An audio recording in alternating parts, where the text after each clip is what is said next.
Welcome to the Slop Temple. We pray this video helps.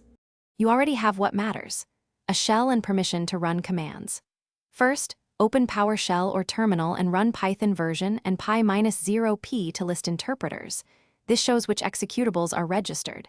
If nothing appears, run where Python or which Python to find paths.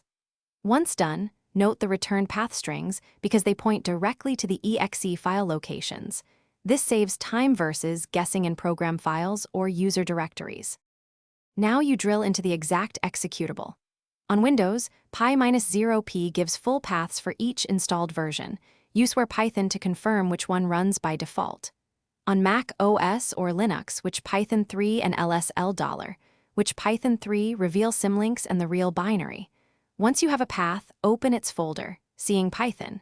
exe alongside scripts and lib confirms the interpreter root. Make sure to handle virtual environments separately by activating them, and then finish by using the discovered path.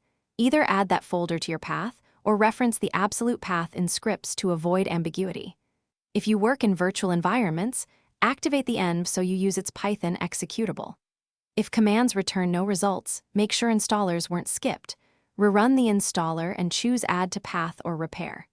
If something still fails, check for conflicting aliases or Windows Store wrappers that can hide the real Python. exe and remove or reconfigure them. Thanks for watching. Consider subscribing if we helped you.